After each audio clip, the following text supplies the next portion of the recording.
Hey everyone, this is Elenbaas from Nightlight Astrology, and today I am joined by my friend, colleague, buddy, Alex Amorosi. We're going to be breaking down the astrology of April for you guys. There's some big transits coming up this month, so I'm really excited to dive into it, and I'll call Alex on in just a second. Before we get into it, as always, don't forget to like and subscribe. Share your comments in the comments section. I'd love to hear what you guys are thinking about some of the astrology of the month ahead. You can find a transcript of today's talk on the website, which is nightlightastrology.com. By the way, if you have any good stories about Saturn entering Pisces, Pluto into Aquarius, Mars into Cancer, any of the big stuff we've been looking at lately, don't forget to use the hashtag grabbed and then tell us which transit you're talking about and then tell us your story. I'll be gathering those for a storytelling episode again soon. All right. Well, on that note, I'm excited to have Alex with me to talk about the astrology of April. Hey, Alex. Hey, Adam. How's it going? Good. Welcome back. For people who don't know Alex, you can find Alex's work at alexamorosi.com, or on Instagram, you can also find his work, Alex Amorosi Healing. He puts out great regular content on astrology and offers a variety of services, including astrology readings. So be sure to check that out. And I'll plug your website again a little bit later. But first of all, just to check in, like an astrological wellness check. How are you doing after Saturn into Pisces and Pluto? I guess Pluto into Aquarius. Pluto. I would say, all right, Saturn into Pisces. The first few days, I was just like, whoa, man, where are we? I feel like we had like such a structured Saturn for 5 years, very orderly, structured Saturn and Earth and air and rulership. And then it was all of a sudden like you felt like you went on a trip for a couple of days, like just like what the hell? But not in a bad way. It was just it felt like all of a sudden everything diffused, and it was like I was less able to sort of get that sort of structured, easy thought, and I was just kind of swimming in emotions for a few days, and so that was interesting. I don't know, how has it been treating you? Yeah, I mean, I would say that the Saturn into Pisces thing, I feel like I want to get to know it now that the Mercury, Mars, or the Mercury, Neptune, Sun triple conjunction square to Mars is sort of passing, because that may have been clouding or sort of coloring my initial impressions of Saturn into Pisces. It was a really dramatic series of transits in my life anyway, and I felt deeply drained mentally and emotionally by that. Although I have I have my bag of tricks that I reach into to take care of myself, and I was able to like get through it. But like, wow, that to me, that was a really challenging series of transits. So I feel like I want to get to know Saturn and Pisces on a little different space this month, Yeah, I totally hear you. And I think, I was reminding clients, and even when I was doing some Instagram content, that, we had a real pile up in Pisces, not just Saturn. And that that had, especially with Mercury there, it's been sort of difficult to sort of suss out what's actually Saturn and Pisces, because there's just been like, is this Mercury? Is it the sun? Is it Neptune? What's going on with that? And it's interesting. I mean, I feel like the other thing that I've noticed with Saturn and Pisces, and it's been with a couple of friends and colleagues too, is I feel like I've gotten a little bit more serious about how I structure my spiritual, emotional life, and feeling like I'm like making a few more decisions about like, how do I want to work in the spiritual realm? How do I want to be in the realm? It just feels like a cohesion of like different types of very Pisces types of ideas, or like diffuse, more abstract ideas around spirituality. It feels like Saturn has really been helping me to, what do I really want to do, and how do I really want to be within that world? That's been happening very strongly the last couple of weeks. Yeah, that's really nicely said. Well, I think it'll be, like we have a ton of really good astrology in April to look at today. Actually, I say a ton. There's some big transits. There aren't actually, April is one of the quieter months of the year in terms of the number of transits. But they are big ones, and there's an eclipse this month. So are you ready to dive into it? Let's do it. Let's Very do different it. month, April. Yeah, it is. It really is. It has a totally different vibe to it. So this is on the screen. We have April 1st depicted here, and the month really gets started on April 3rd astrologically. We go a couple of days into the month, and right away we have the entrance of Mercury into Taurus, getting out of the fire sign of Aries and into an earthy Venusian feminine sign that's fixed. So Mercury's stabilizing significantly, and that's that ought to be. I think for a lot of us, that's going to feel really good. Just from Mercury going through, the conjunction with Neptune all the way to through the conjunction with Jupiter and Aries that we experienced. I mean, there's just there's been a lot of very volatile, heated, emotional, dynamic Mercury energy. So to see Mercury entering Taurus kind of slowing down a little bit, but initially when it enters, the first thing that it does before it sort of settles in is, well, look, it's back. It's back. Oh my God. It's been a while. I believe. So there we go. So Mercury will be square to Pluto right away as the month opens. I do like this Mercury better in terms of just not being quite as volatile. And a fixed square to me is more about challenging deeply entrenched ideas and thought patterns. And it's a little bit like having to lift and move a very heavy couch in a room to a different area of the room. You don't just do it willy-nilly, and it's a little slower and bulkier to deal with the transformation of Mercury square Pluto in fixed signs. So this could be like deeper, heavier processing and sort of rearranging of thoughts and ideas. That's what comes to my mind right away. But what do you think of when you think about this square? Well, I think Mercury has been on a wild ride, and this is a sort of culmination point of that wild ride. And it also sets up something, I know we'll get to it in May, Adam, but Jupiter's entrance into Taurus too. And everybody's sort of paying the toll as they enter Taurus here and go through the square to Pluto. I actually like it. Mercury and Pluto can be, deeper, darker areas of thought and communication, messages that feel dark or that come like sort of, feel challenging in some way. But I actually feel like this is more of Pluto's cathartic element in this. But given the context of where Mercury is coming from, a really, soupy ride through Pisces and then really hopped up in Aries, this feels like some sort of culmination point to me that I think we can often forget with Pluto, the cathartic element of it, like the sort of like, and now this is released. And then Mercury can stabilize as it moves a little bit deeper into Taurus, also with the presence of Venus, the host in Taurus at that time.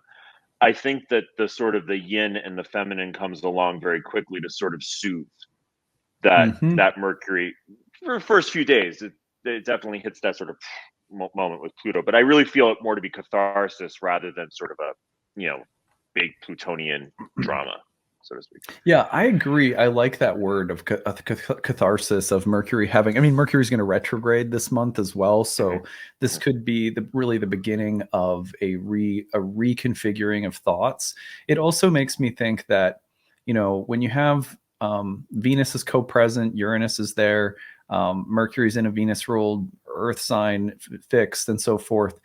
That even though Pluto is so airy, that it's almost like, okay, here's an ideal, and here's the raw material that I'm working with. It's like, here's the embodied sensual feminine dimension, here's the sort of airy ideal geometric masculine dimension, and they're trying to work something out. And it seems to me like this moment starts Mercury down a road that is sort of it looks like enlightening, and Mercury's going to be making some changes. And those changes are going to be probably quite impressive, considering that it'll go through the conjunction to Uranus, going across the North Node, retrograding. Mercury's got big plans this month, and I wonder how much Pluto might be sort of giving Mercury the blueprint. And it says like, okay, here's this big picture, Pluto and Aquarius, of transformation that we want to enact this month. And you go through the conjunction to Uranus later in the month, you turn retrograde, you go do it. And so I wonder about this as more of a moment of download than like, implosion or explosion, really.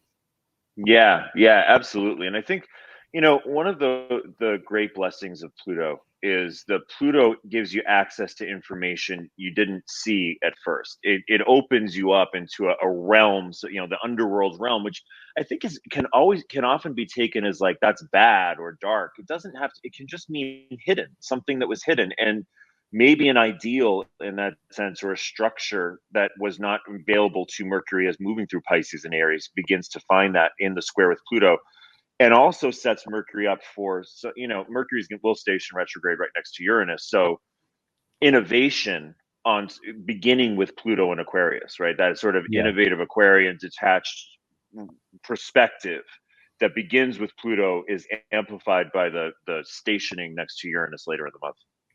I like that immediately feels like Pluto, although it's so airy and potentially sort of spacey, that it's immediately getting in touch with, Mercury in an Earth sign. One of the things that I mentioned was that, we are really seeing the beginning of a process where now Pluto and Uranus are configured to one another again by a whole sign square, as they were in Aries and Capricorn. Now, the degree-based square is not going to perfect, right? But we know ancient astrologers paid attention to those whole sign aspects.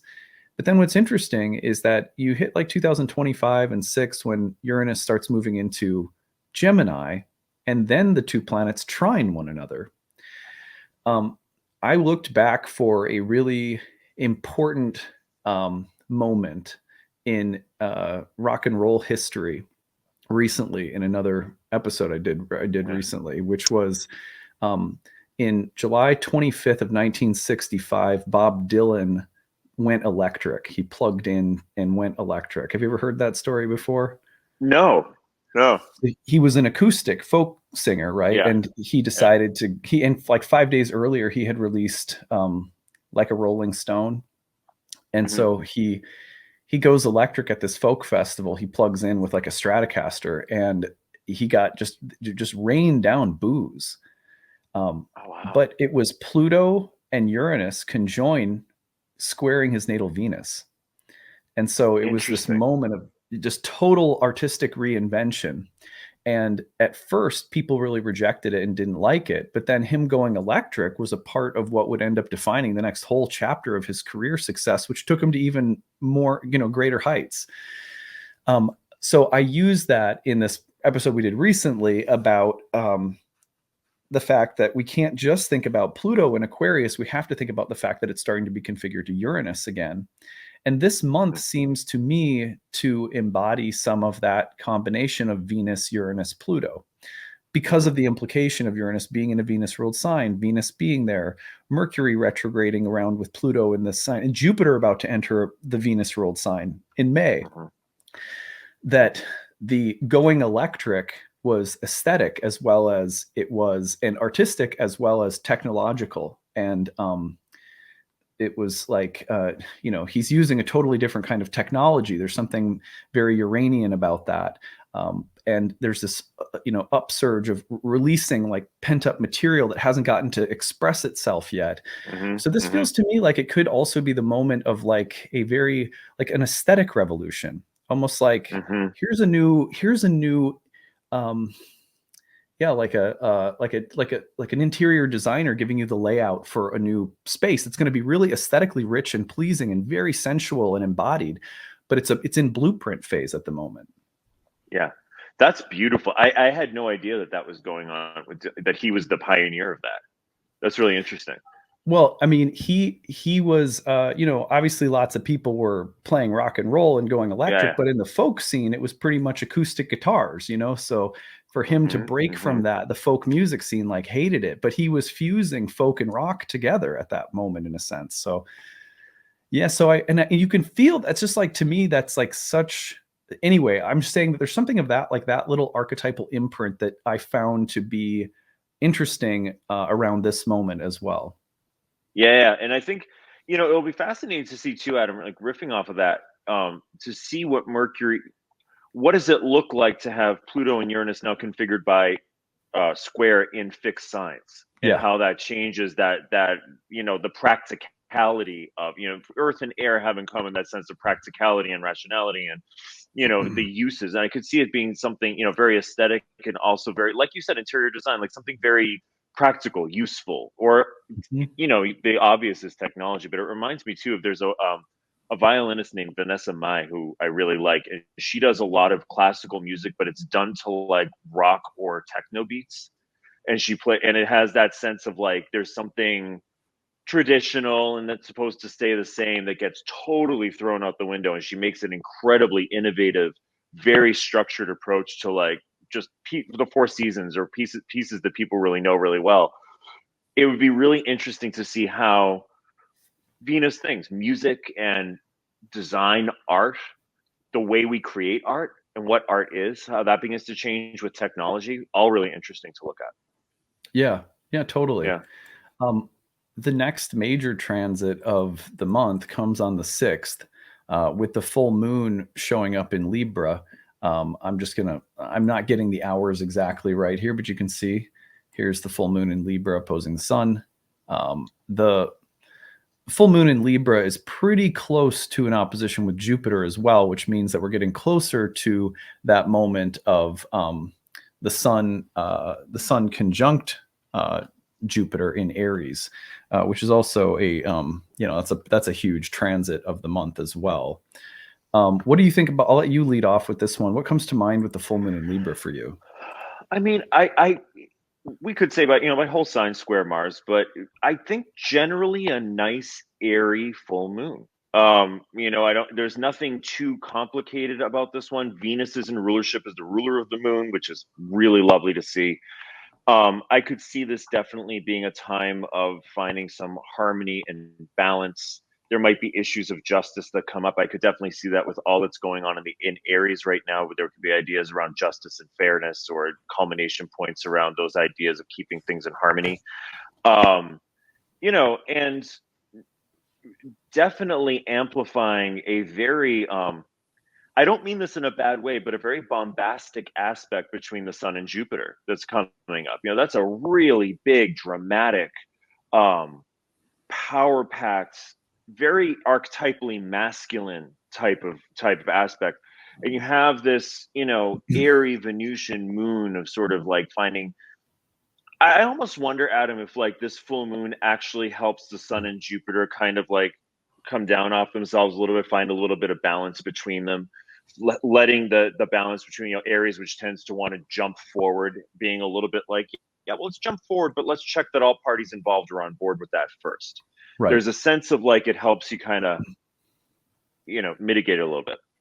I can't help but notice that there's this interesting connection too between the sun and Jupiter in the sign of Mars, Mars in the sign of the moon.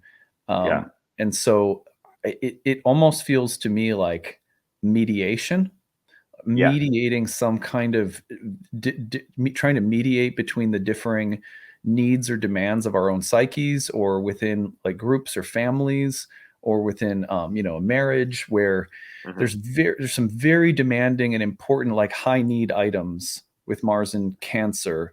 The moon is very attuned to that by virtue of being the ruler of Mars in Cancer.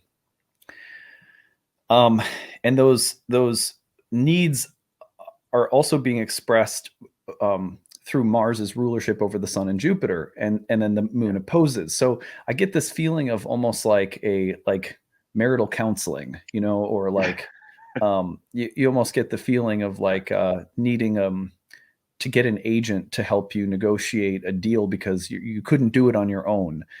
Um, like I wouldn't know how to get a real estate deal done, so you need a real estate agent yeah. or whatever. So I think it to me there's a sense of like there's some volatile and strong needs, like high need items that are a little tricky to navigate.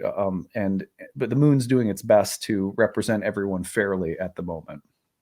Yeah, I agree. And I think to that point, Adam, I love that. It's the gravity well of this configuration. I look at it, the Sun and Jupiter. That's where you're sort of going to be pulled towards that Aries, impulsive, my way. We're doing it now. That sort of idea. And I really feel like the Moon and Mars in the Moon sign, the Moon in Venus's sign, the we've talked about this in other configurations before. The goddess can be really helpful here. The whole the space and the ease that the yin can provide of just being receptive or being open to a third option, which Libra can be really good at. That idea of like, okay, well, we don't have to jump forward. Let's just check that we're all on the same page with this.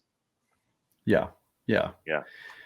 Well, that brings us to the next major transit, which is the Sun conjunct Jupiter. And that transit is perfecting right around April 11th.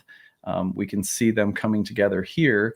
And what's interesting about this is that as they are coming together, starting to go through a little bit of a last quarter moon at that time.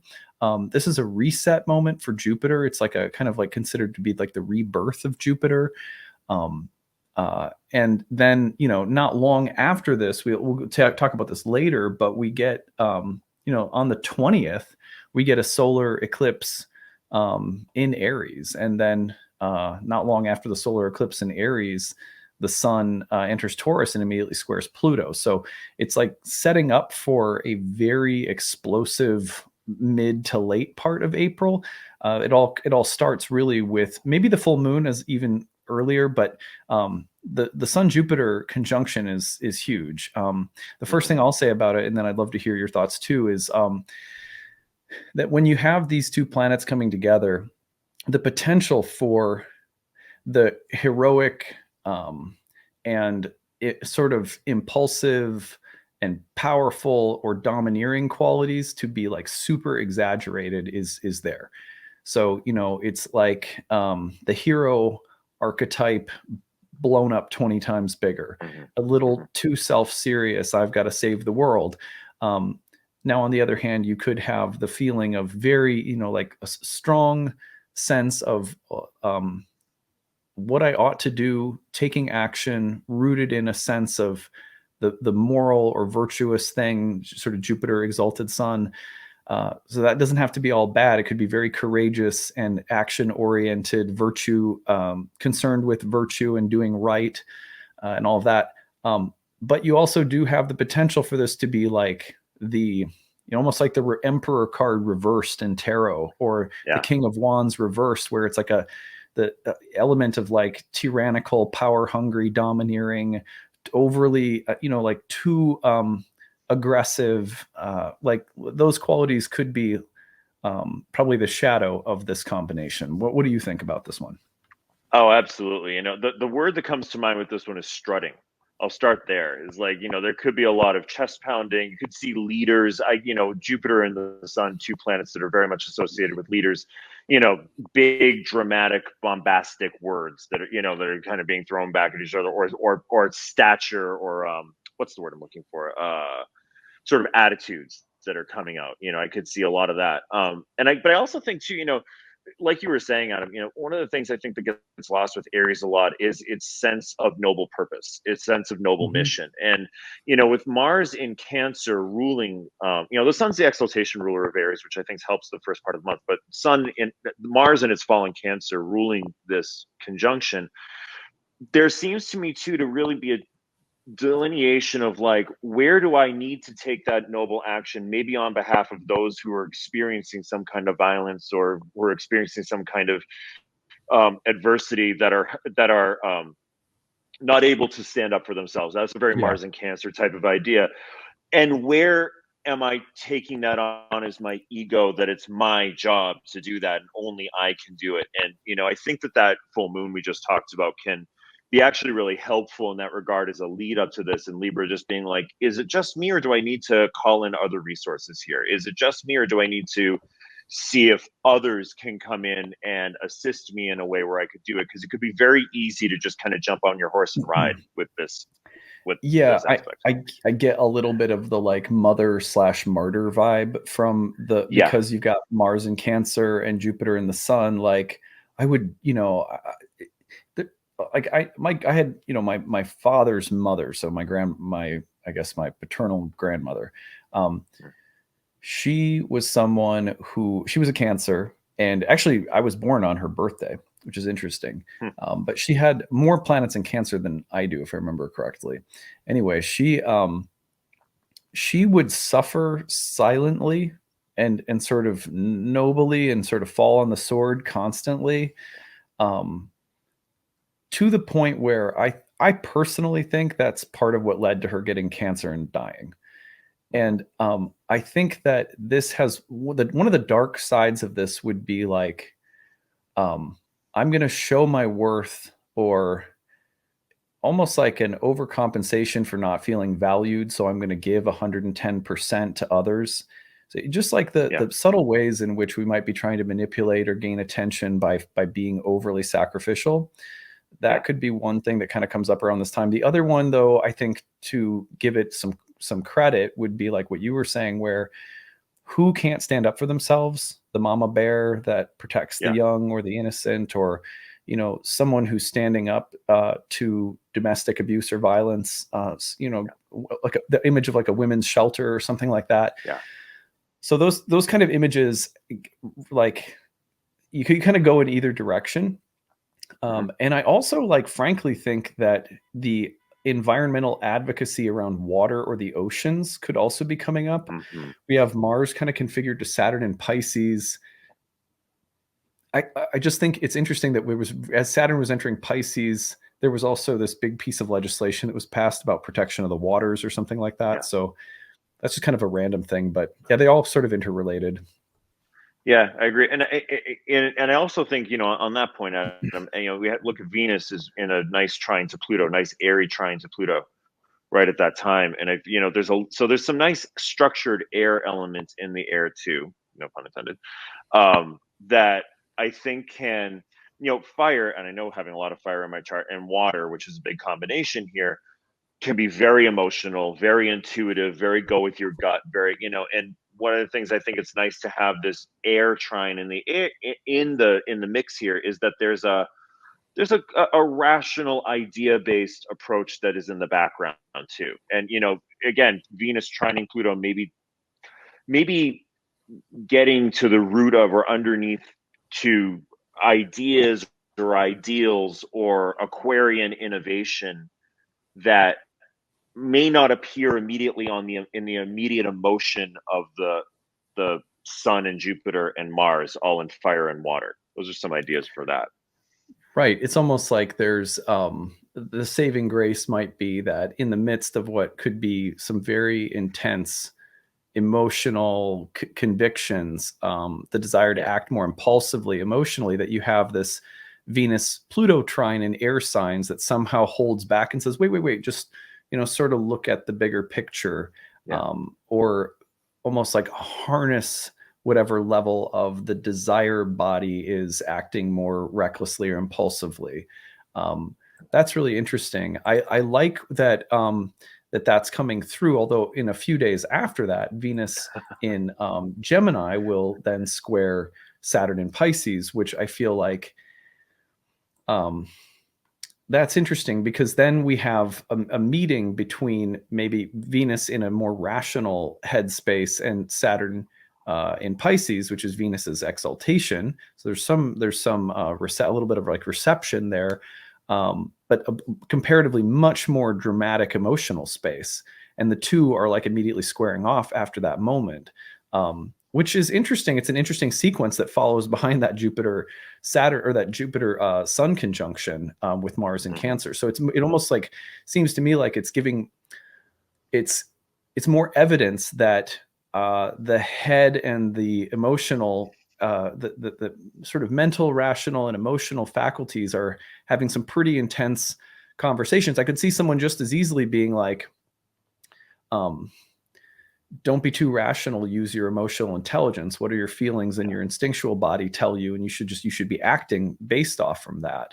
right, Mars and Cancer is always trying to tell us that. Is I mean, that's yeah, just Mars and Cancer is like, don't you discount my feelings, like, right, I'm not allowed to make decisions based on my feelings. What are you, what are you, the logic police, like. right. And so Venus square Saturn would seem to bring up the same combination of voices. Yeah, I agree. I agree, and I feel like also with Saturn in Venus's exaltation too, there could be sort of like that, like you've been saying a lot of your videos, that melancholic aspect, that sort of like the yearning or the I just the yearning for poetry, or like impressionist art or something like that that's never quite done, and Venus and Gemini coming along being like, get it together, and just paint the Right. painting, just write the song, just put down the poem, like there's a much more like that's a very quick Venus in Gemini, and a very sort of very good with moving through multiple ideas at the same time, which might feel, for Saturn and Mars both being in water, at this time, it might feel like, whoa, okay, I've actually got to somehow get this into a tangible idea and out onto paper. It can't just always stay in like the emotional realm of my own psyche, that sort of idea. Yeah. Yeah. And Yeah. the other thing that it brings up for me is back to this idea that there's a blueprint in mind this month. Venus, Mm. Saturn, Venus and air, Saturn and water feels a little bit to me like, how do I make space for different things and diverging interests and feelings, but I'm looking for their order, their structure. Mm-hmm. And along with, remember, the beginning of the cycle, Mercury is squaring Pluto. Well, now Mercury's coming close to a conjunction with Uranus, is going to station and turn retrograde. And Venus is ruled by that Mercury, and they're in mutual reception with one another. And so it makes me feel like this meeting between Venus and Saturn may also continue a conversation about how to structure some kind of ideal image or an aesthetic or a creative vision. And we're running into questions about how to formalize and make more concrete. But these are some very interesting. We're not just trying to make concrete an idea or an image. There also is the need to incorporate different emotional needs and feelings somehow. Mm-hmm, mm-hmm. I think a lot about like the romantic style of music, but the mid later 19th century, and there's some really that's like Wagner and Mahler and Bruckner, and these like very lush, big sorts of works and symphonies and operas, and if they're not structured well, you can't follow it. It doesn't make any sense. And then you're talking about, sometimes, 4 hours of music and story. And so like, there's something here about like, if you're writing opera and working with that sort of idea, like just taking like Wagner's Ring Cycle or something like that, you have to also be able to structure the story with the music so that it makes sense to the audience. Otherwise, it just falls apart. You have to have some sort of rational order to how everything is progressing forward, even in the middle of this big, lush, extremely romantic, emotional type of music. Yeah, something has to pull it all together, Exactly. What it reminds me Yeah. of is, did you ever see The Big Lebowski? Oh God, not for years. Remember, the dude is like obsessed with this rug because he says that the rug pulls the whole room together. And then someone steals it, and he's like trying to just get his rug back, man, because it pulls the whole room together. Right, exactly. Yeah, it's like that. April 20th, there's a solar eclipse in Aries. And then literally on the same day, the sun moves into Taurus and squares Pluto. That, and then on the next day, Mercury is stationing at that time, and on the next day, in a very pretty close conjunction to Uranus, Mercury turns retrograde. And isn't it interesting that where the month started with Mercury square Pluto, it ends with the major astrology of the month ends with a solar eclipse and then the sun square Pluto, and then that Mercury turning retrograde. That's quite a sequence between the 20th and 21st. Yeah. And also then the moon moving into, I believe the moon being in conjunction with Mercury and Uranus when Mercury goes retrograde too. So you have that which has eclipsed the sun and ruling the, and in mutual reception with Mars, which is ruling the eclipse. I mean, it's just there's a lot of these in April and May, Adam, quickly, like these quick little bouts of intensity and sort of odd placements that then kind of stabilize as they go forward. Yeah, it's that's a good point. And I mean, for me, the 29th anaretic degree of Aries suggests, along with Jupiter, ruled by the fallen Mars, and then a Sun Pluto square. Wow.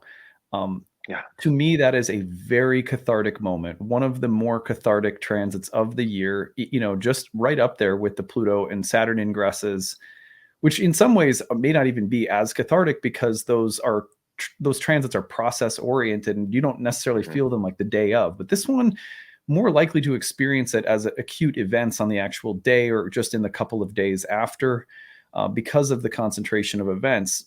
Solar eclipse in the anaretic degree with Jupiter, Sun square Pluto, Mercury stationing and retrograding, all of the eclipse hosted by a fallen Mars. To me, this is potentially about like emotional outbursts, anger, mood swings. These are the kinds of things that, like, almost like a boiling pot of water. Yeah. The, Yep. the sense here of the 29th degree being like a transition, but Mm-hmm. a transition that happens through strong, powerful, fast acting forces that force Yes. a quick transition, or that imply, like explosive events, that have a real emotional, complicated emotional dynamic behind them that may be rooted in things like family or tight emotional bonds or the need for security. And that's going back to Mars being in Cancer. They initially, and then the square to Pluto further emphasizes the idea of needing to make large sweeping changes and things coming up for us to look at that are not necessarily easy, but we have to accept. And then Mercury turning retrograde in Taurus on the 21st, immediately followed by the need to implement a revision of some kind, Yeah. a change of plans or a reversal of priorities or something. Like some quick thinking that comes into it too, like Mercury and Uranus, right? And I was thinking of that solar eclipse too, Adam. Like an image I was having. I was making I was making ramen soup the other night, and it's like I always think of Mars and Cancer as simmering water, and I didn't realize that the heat had been turned up a little too high on the stove, so it boiled over. Right? That's the sort of image I would get for, like, there's sort of a simmering here, and then it boils over. But you know what? You can turn the heat down. You can take the pot off the stove, just clean it up. Like it's possible to stabilize this quickly, but it might feel like, whoa, that just popped out of nowhere, or it's been simmering Yeah. for a while. It's been kind of under the surface for a while, and it Yeah. needs to be brought out in order to heal. It's the popping of an emotional pimple, It right? is. It You is. could think of it Yep. that you could think of it that way. You could also think about it as, like, let's say that you've been dealing with, what do they call those things? Or a couple of months ago, I had a sty on my eye. You ever seen those? They're Yeah. like gross little bumps that it's Yeah. because a tear duct or oil gland or whatever gets plugged. So you're Mm-hmm. dealing with something that's been sort of plugged up, and you're supposed to leave it alone. Like, don't Mm-hmm. poke, don't, because it makes it worse. Eventually, it'll pop, it'll drain, and that's what you're Yeah. supposed to do. And that's really how you're supposed to treat when you're in high school. It's like how you're supposed to treat acne, but instead you're end up Right. like, well, let me squeeze it out, and then it makes it worse. There's something about this that's like, just let it happen, because if you try to mess with it, it could make it worse. It's so true, and that brings me to something I always tell clients about eclipses: is it's better once the eclipse window sets in to just sit back and ride the water slide. Don't try to put your foot in the center of the water slide and just let the water kind of beat you up on the way down. Just let yourself be taken for the ride. And I think, especially on the 29th degree of Aries, which is a really powerful degree, let's put it that way, of the zodiac, that I think it's culmination of bringing Aries. something that, yeah, I think it's bringing something that wants to provide us with stability. Isn't I mean, the sun Yes. immediately goes into Taurus with the north node, squares Pluto in a fixed sign. Mercury goes retrograde in a fixed sign. Um, I think you're seeing Mars start to cross into the second half of Cancer. I feel like maybe some dramatic energies, but things should be moving in the direction of greater stabilization. Um, Hmm. uh, I would say going forward, especially since Jupiter's also about to enter that fixed sign, like it's like the culmination also of Jupiter in Aries in a sense. Hmm. Hmm. And setting up that entrance into Taurus in May. I think there's a lot this month that is sort of precluding that Jupiter next month into Taurus. Everything But that yeah, I agree. enters. And also, No, go ahead. Go go ahead. ahead. Sorry. No, I was just going to quickly say, like, that stabilization. I also think, like, with Taurus too, whatever does come up, there are really good, solid, stable, practical solutions. Like going for, like, what is the practical thing I can do here? What is the stabilizing? Where can I find some stability and maybe some sense of routine and sameness? For a little Hmm. while, where we go back to something that just feels really comfortable and familiar in order to sort of incubate and let sit whatever arises over the Yeah. eclipse. Yeah, yeah. Um, this strikes me as, again, transitional, because the Mhm. 29th degree moving into a fixed, earthy sign, that strikes me as a transitional place for an eclipse. Mhm. The transition is into Venusian, earthy, stable Taurus. It's interesting that all of the planets are going through this moment where they enter Taurus and, like you said, have to pay the piper by squaring Pluto. Pluto Exactly. gets in and says, I have the design for you. So before you get nice and comfortable, Yeah. here's my plan. Yeah, exactly. Here's my correct and well thought out logical scientific Aquarian plan Which for will your be, Venusian. yeah, and it will be better than where you're at right now, because everything in Exactly. Aquarius is better, Exactly. Yeah, totally. Well, Yeah. that sort of rounds it out for this month. Yeah. I'm really glad that we could get together and talk about these transits, and we'll certainly be back together again next month to discuss Jupiter into Taurus, another eclipse that's coming in May. So, these months, March through May, definitely busy, busy in terms of the astrology of 2023. If you like hearing us chat and you appreciate it, don't forget to like and subscribe. It helps the channel to grow. You can find Alex's work on Instagram at Alex Amorosi Healing. I highly recommend following him for his regular hilarious astrology content and also very poignant work. And then his website, if you want to book a reading with him, is alexamorosi.com. Highly recommend getting a reading with Alex as well. And Alex has other services you can check out on the website too. So, Alex, thanks so much for being here, and we'll see you again next month. Joy as always, Adam. Thanks so much. All right. See you later, everyone. Bye.